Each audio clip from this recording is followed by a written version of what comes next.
નમસ્કાર મિત્રો આપની સાથે હું છું પિનલગીરી ગોસ્વામી। મહત્વના સમાચારો ઉપર એક નજર નાખીએ તો હવામાન વિભાગની વરસાદને લઈને મોટી આગાહી સામે આવી છે।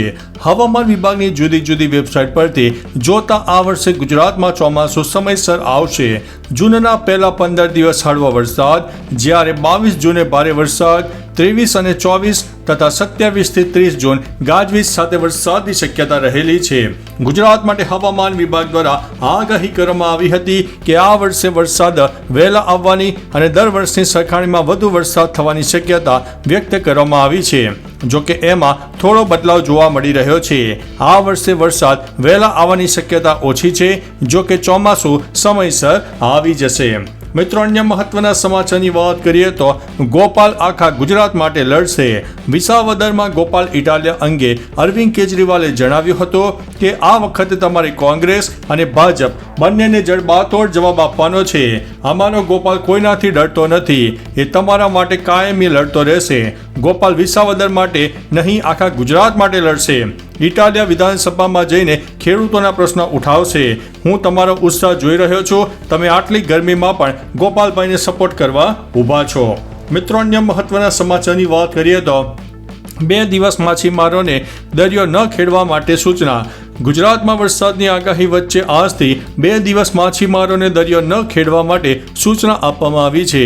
હવામાન વિભાગે સુરત, નવસારી, વલસાડ, ડાંગ, નર્મદા, છોટાઉદેપુર, તાપી, અમરેલી, ભાવનગર અને બોટાદમાં વરસાદ પડી શકે તેવી શક્યતા વર્ણવી છે। સમગ્ર દેશની વાત કરીએ તો ઉત્તર પશ્ચિમ ભારતમાં વરસાદની આગાહી છે। જમ્મુ કાશ્મીર, લદ્દાખ, હિમાચલ પ્રદેશ, ઉત્તરાખંડ, પંજાબ, હરિયાણા, ચંડીગઢ અને દિલ્હીમાં પણ વરસાદ આવી શકે છે। મિત્રો, અન્ય મહત્વના સમાચારની વાત કરીએ તો મુસાફરોથી ભરેલી બસે પલટી મારતા 5ના થયા છે મોત, 15 વ્યક્તિઓ થઈ છે ઘાયલ। ઉત્તર પ્રદેશના જૌનપુરમાં વહેલી સવારે એક મોટો બસ અકસ્માત થયો। મળતી માહિતી અનુસાર આ ઘટનામાં 5 લોકોના મોત થયા છે, 15 લોકો ઘાયલ પણ થયા છે। જૈનપુરમાં બક્સા પોલીસ સ્ટેશન વિસ્તારના શિવ ગુલા મગજના હાઈવે પર જૌનપુર તરફ જઈ રહેલી એક બસ ડિવાઈડર સાથે અથડાયા બાદ પલટી ખાઈ ગઈ હતી। અકસ્માત સવારે 8 વાગે અને 40 મિનિટે થયો હતો। યુપીના સીએમએ પણ આ ઘટના અંગે શોક વ્યક્ત કર્યો છે। મિત્રો, અન્ય મહત્વના સમાચારની વાત કરીએ તો ઇજનેરના ઘરેથી મળ્યા છે 2 કરોડ રૂપિયા રોકડા। ઓડિશાના ભુવનેશ્વરમાં સરકારી ઇજનેરના ઘરે વિજિલન્સ વિભાગે રેડ પાડી તો તેઓ ચોંકી ગયા। તેની પાછળનું બીજું કોઈ કારણ ન હતું, પણ 2.1 કરોડ કેશ મળી આવી છે। એક સાથે આટલા બધા નાણાં ક્યાંથી મળી આવ્યા તે બીજું કોઈ નહીં પણ રાજ્ય સરકારના મુખ્ય ઇજનેર વૈકુંઠનાથ સારંગી હતા। વિજિલન્સ વિભાગે તેમના નિવાસ સ્થાન સહિત 7 સ્થળોએ દરોડા પાડ્યા હતા। સારંગી સામે ભ્રષ્ટાચાર મામલે કાર્યવાહી હાથ ધરવામાં આવી છે। મિત્રો, અન્ય મહત્વના સમાચારની વાત કરીએ તો ગૃહ વિભાગનો મહત્વનો નિર્ણય સામે આવ્યો છે। ગુજરાતમાં શાળાઓના પ્રવાસ માટે સલામતીના ભાગરૂપે મહત્વનો નિર્ણય લેવામાં આવ્યો છે, જેમાં હવે શાળાઓના પ્રવાસમાં ગણવેશધારી પોલીસને ફરજિયાત લઈ જવી પડશે। રાજ્યના ગૃહ વિભાગે પ્રવાસમાં જોડાનાર શાળાના વિદ્યાર્થીઓના હિત અને સુરક્ષાને લઈને આ નિર્ણય કર્યો છે। જો પ્રવાસમાં વિદ્યાર્થીનીઓ પણ હોય તો મહિલા પોલીસ કર્મીઓને પણ સાથે રાખવા નિર્દેશ કરવામાં આવ્યો છે। મિત્રો, અન્ય મહત્વના સમાચારની વાત કરીએ તો ઓપરેશન સિંદૂર અને ગુજરાત બોર્ડરને લઈને બ્રેકિંગ ન્યૂઝ સામે આવ્યા છે। ઓપરેશન સિંદૂર અને ગુજરાત બોર્ડરને લઈને સમાચાર સામે આવ્યા છે કે ઓપરેશન સિંદૂર દરમિયાન ગુજરાત બોર્ડર પર પાકિસ્તાને ટેન્કો ગોઠવી હતી। પાકિસ્તાને 600થી વધુ ડ્રોન પણ મોકલ્યા હતા, જોકે સેનાએ આ ડ્રોનને તોડી નાખ્યા છે। બીએસએફના આઈજી અભિષેક પાઠકે આ બધી જાણકારી આપી હતી। મિત્રો, અન્ય મહત્વના સમાચારની વાત કરીએ તો ચારધામ યાત્રામાં 29 દિવસમાં 68 યાત્રાળુઓના મોત થયા છે। ચારધામ યાત્રામાં મૃત્યુ આંક સતત વધી રહ્યો છે। 29 દિવસમાં 68 શ્રદ્ધાળુઓએ જીવ ગુમાવ્યા છે। કેદારનાથ ધામમાં 30, ગંગોત્રીમાં 14, બદ્રીનાથમાં 12 અને યમુનોત્રીમાં 12 શ્રદ્ધાળુઓના મોત થયા છે। આમાં 60 એવા ભક્તો છે જેમને હૃદય, શ્વસન અથવા ડાયાબિટીસ સંબંધિત રોગો હતા। ઉપરાંત અન્ય કારણોસર 8 લોકોના મોત થયા છે। આમાં ઉત્તરકાશી હેલિકોપ્ટર દુર્ઘટનામાં મૃત્યુ પામેલા લોકો પણ સામેલ છે। મિત્રો, અન્ય મહત્વના સમાચારની વાત કરીએ તો એક નજર આજના સમાચાર ઉપર।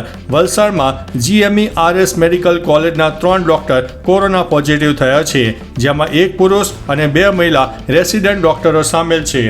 ખેડાના ચાંદણા ગામે પાણી ઢોળવા બાબતે યુવકની હત્યા કરવામાં આવી છે. સુરતના હજીરા રોડ પર બાઇક સવાર યુવક ખુલ્લી ગટરમાં પડતા તેનું મોત થયું છે. ઓએનજીસી કંપનીના સર્વિસ રોડ ઉપર આ ઘટના બની હતી.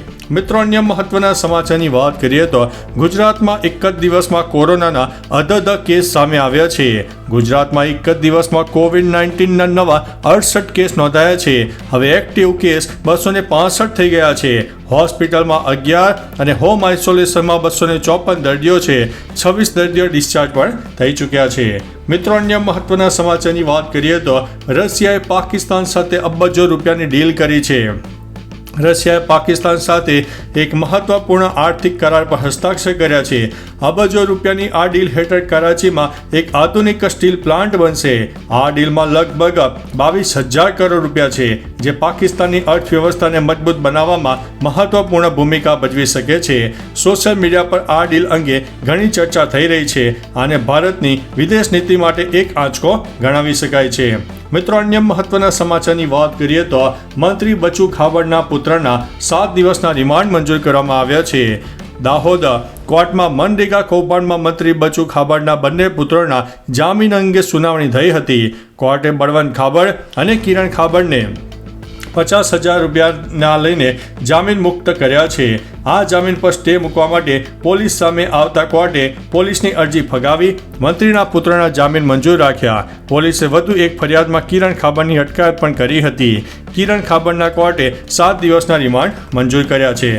તો ચાલો મિત્રો, ફરીથી દેશ અને દુનિયાના સુપરફાસ્ટ સમાચાર લઈને મળતા રહીશું. ત્યાં સુધી અમને રજા આપશો. નમસ્તે.